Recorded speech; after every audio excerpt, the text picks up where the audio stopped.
ഇന്ന് ലോകമെമ്പാടും അംഗീകരിച്ചു കഴിഞ്ഞു. ഇസ്ലാമിക രാജ്യങ്ങൾ പോലും അംഗീകരിച്ചു കഴിഞ്ഞു. പല രാജ്യത്തും ക്ഷേത്രങ്ങൾ വന്നു കഴിഞ്ഞു. സനാതനധർമ്മത്തെ അംഗീകരിച്ചു കഴിഞ്ഞു. അതുകൊണ്ട് എന്ത് വില കൊടുത്തും തീവ്രവാദത്തെയും ഭീകരവാദത്തെയും നീക്കുക, ഒഴിവാക്കുക, ഭാരതത്തിൽ നിന്ന് ഇല്ലാതാക്കുക എന്ന് തന്നെ ആയിരിക്കും കേന്ദ്രത്തിന്റെയും തീരുമാനം. ഇപ്പൊ ശിവപുരം മഹാദേവ ക്ഷേത്രവുമായി ബന്ധപ്പെട്ട് വലിയ രീതിയിലുള്ള വിമർശനം തന്നെയാണ് സർക്കാരിനെതിരെയും അതുപോലെ തന്നെ SDP-ക്കെതിരെയും ഉയരുന്നത്. SDP-യുടെ ഈ കൊള്ളയ്ക്കെതിരെ അല്ലെങ്കിൽ ഈ ഒരു പ്രവർത്തനത്തിനെതിരെ എന്തായാലും വലിയ രീതിയിലുള്ള പ്രതിഷേധം തന്നെയാണ് ഇപ്പോ ഹിന്ദു ഐക്യവേദിന്റെ രീതിയിൽ നടന്നത്. അപ്പൊ സാർ എന്താണ് സാർ ഈ ഒരു വിഷയത്തിൽ പറയാനുള്ളത്?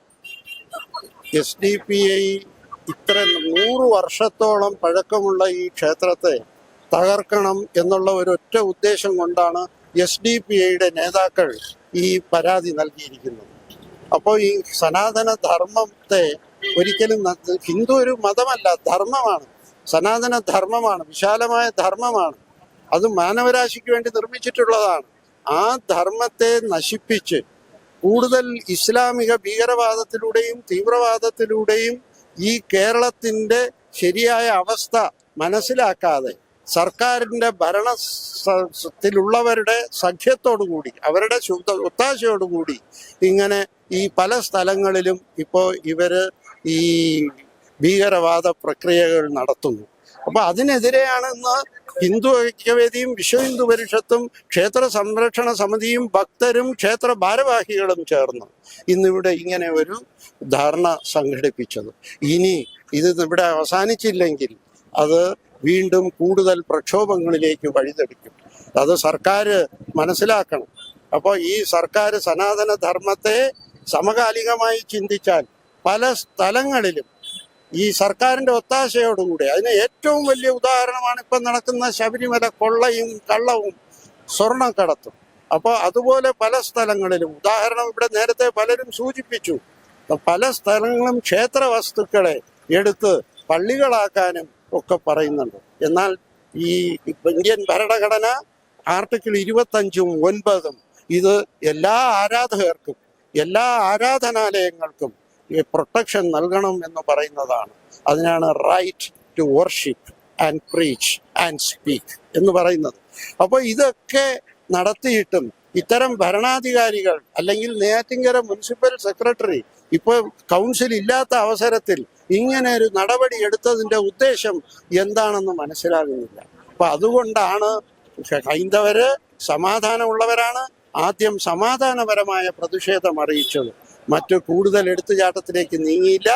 ഇനി മറ്റു കാര്യങ്ങൾ തീരുമാനിച്ചിട്ടുണ്ട്, അത് തീരുമാനിക്കും. ഇന്ന് ഈ അപേക്ഷ നൽകി അടുത്ത ഉത്സവത്തിന് മുമ്പേ അത് തുറക്കാനുള്ള സംവിധാനം ഉണ്ടായില്ലെങ്കിൽ കൂടുതൽ പ്രക്ഷോഭങ്ങൾ നേരിടേണ്ടി വരും എന്നുകൂടെ സർക്കാരിനെയും ഇതിൽ പങ്കാളികളാവുന്ന SDP-ഐ വിഭാഗക്കാരെയും, എല്ലാ മുസ്ലിങ്ങളും മോശമെന്ന് പറയുന്നില്ല, നല്ലവരുണ്ട്, പക്ഷെ ഇത്തരം തീവ്രവാദികൾക്കെതിരെയാണ് ഞങ്ങളുടെ, ഭീകരവാദികൾക്കെതിരെയാണ് ഞങ്ങളുടെ ധാരണ. ഇവിടെ സമാധാനം വേണം, സമാധാനം നിലനിൽക്കണം. അവരവരുടെ മതം അവരവർ നോക്കിക്കോട്ടെ.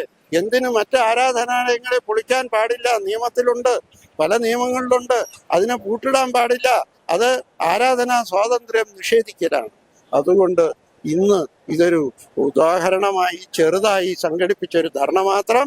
ഇനി ഇതിൽ കൂടുതൽ പ്രക്ഷോഭങ്ങൾ സംഘടിപ്പിക്കേണ്ടി വരും എന്നുകൂടെ ഈ അവസരത്തിൽ അറിയിക്കും. സാർ, ഇപ്പോ നമുക്ക് നന്നായിട്ട് അറിയാം SDP-ന് അല്ലെങ്കിൽ ഭീകരവാദ സംഘടന ഇവിടെ ഒരിക്കലും വെച്ച് പുലർത്തുന്നതല്ല. അതുപോലെ തന്നെ നമ്മുടെ പോപ്പുലർ ഫ്രണ്ടിനെയൊക്കെ ഇവിടുന്ന് നീക്കിയതാണ്. പക്ഷെ എന്നിട്ട് പോലും ഇപ്പോഴും ഇവിടെ അതിന്റെ സാന്നിധ്യം ഉണ്ടെന്ന് തന്നെയല്ല ഈ ഒരു വിഷയത്തിലൂടെ തെളിയുന്നത്. നമ്മൾ സത്യം പറഞ്ഞു കഴിഞ്ഞാൽ പിണറായി സർക്കാരിന്റെ ഒത്താശയോടല്ലേ ഈ കാര്യങ്ങളെല്ലാം ഇവിടെ നടക്കുന്നത്. അത് നല്ല ആരോ പറഞ്ഞതുപോലെ പച്ചവെള്ളം പോലെ വ്യക്തമാണല്ലോ. കാരണം പോപ്പുലർ ഫ്രണ്ട് നിരോധിച്ചെങ്കിൽ അതിന്റെ വ്യക്തികൾ തന്നെയല്ലേ മറ്റൊരു പേരിൽ പ്രവർത്തിക്കുകയും സർക്കാരിന്റെ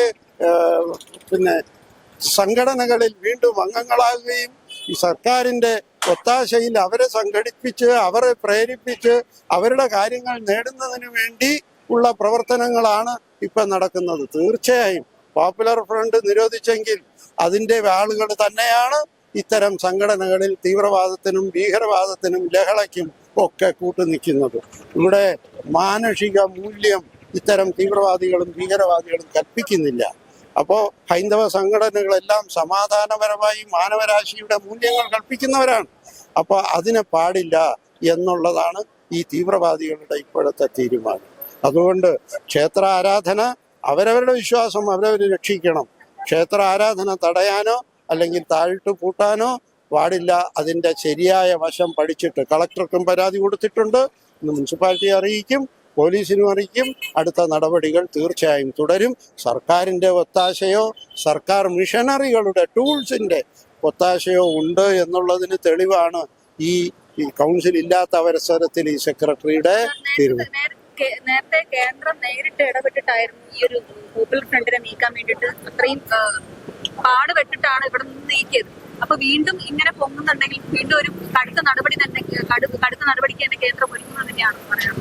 തീർച്ചയായും ഭാരതത്തെ മാനവരാശിയുടെ എല്ലാ രാജ്യങ്ങളും ഭാരതത്തെ ബഹുമാനിക്കുന്ന ഒരവസ്ഥയാണിപ്പോൾ. മറ്റൊരു പറഞ്ഞാൽ ഏകദേശം 33 രാജ്യങ്ങളിൽ ഈ ഇസ്ലാം ഭരണമുള്ള സ്ഥലങ്ങളുണ്ട്. അവിടെയും ഉണ്ട് തമ്മിലടിയും തീവ്രവാദവും ഭീകരവാദവും ഒക്കെ. അപ്പൊ അതുകൊണ്ട് രാജ്യം സമാധാനപരമായ ഒരു രാജ്യമാക്കണം എന്ന് തന്നെയാണ് കേന്ദ്രത്തിന്റെ ഉദ്ദേശം. അപ്പോ ഈ ഹൈന്ദവർ, ഞാൻ പറഞ്ഞല്ലോ, സനാതന ധർമ്മം ഒരിക്കലും നശിക്കാത്ത ധർമ്മം, അതിനെ ആരെ കൊണ്ടും നശിപ്പിക്കാൻ സാധ്യമല്ല, നശിപ്പിക്കാൻ പറ്റില്ല.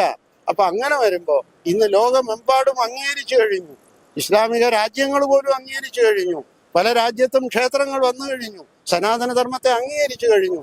അതുകൊണ്ട് എന്ത് വില കൊടുത്തും തീവ്രവാദത്തെയും ഭീകരവാദത്തെയും നീക്കുക, ഒഴിവാക്കുക, ഭാരതത്തിൽ നിന്ന് ഇല്ലാതാക്കുക എന്ന് തന്നെ ആയിരിക്കും കേന്ദ്രത്തിന്റെയും തീരുമാനം. കണ്ടിന്യൂസ് ആയിട്ട് ഓരോ ദിവസം കൂടുന്തോറും ക്ഷേത്രത്തോടുള്ള കൊള്ളയാണ് ഇപ്പൊ നടന്നുകൊണ്ടിരിക്കുന്നത്. സർക്കാരാണെങ്കിൽ ഇതിനെതിരെ കണ്ണടയ്ക്കുന്ന രീതിയാണ് മുന്നോട്ട് പോകുന്നത്. അപ്പൊ പിണറായി സർക്കാരിന് ശരിക്കും ഭക്തജനങ്ങളെ എപ്പോഴും ഭക്തരെ ദ്രോഹിക്കുന്ന കാഴ്ചപ്പാടല്ലേ സ്വീകരിക്കും? അതല്ലേ ശബരിമല വന്നു, അയ്യപ്പന്മാരെ തള്ളുന്നു, പോലീസുകാര് അവരവരുടെ രീതിയിൽ കൈകാര്യം ചെയ്യുന്നു. അതിനല്ലേ കേന്ദ്രം ഫോഴ്സിനെ അയച്ചത്. ഇപ്പോൾ എന്ത് ഭംഗിയായി നടക്കുന്നു. അപ്പോൾ സർക്കാരിന്റെ ഒത്താശ എല്ലാ മേഖലകളിലും ഉണ്ട്. എങ്ങനെയെങ്കിലും ഭരണം പിടിക്കുക എന്നുള്ളതിന് വേണ്ടിയുള്ള തീരുമാനങ്ങളാണ് എന്നുള്ളത് തന്നെയാണ് സത്യം. അപ്പോ നന്ദി സാർ. ഇത്രയും നേരം നമുക്കൊപ്പം ചേർത്തത് വിശ്വ ഹിന്ദു പരിഷത്തിന്റെ ഉപാധ്യക്ഷൻ, സംസ്ഥാന ഉപാധ്യക്ഷനായ ഡോക്ടർ നാരായണ റാവു സാറാണ്. അപ്പോൾ അദ്ദേഹത്തിനോട് നന്ദി പറയുന്നു. അതോടൊപ്പം തന്നെ ഈ ഒരു വിഷയത്തിൽ എത്രയും പെട്ടെന്ന് നടപടി കൈക്കൊള്ളാൻ തന്നെയാണ് സർക്കാരിനോട് ആവശ്യപ്പെടുന്നത്. ക്യാമറാമാൻ അശ്വിനൊപ്പം വിസ്മയ വെങ്കടേഷ്.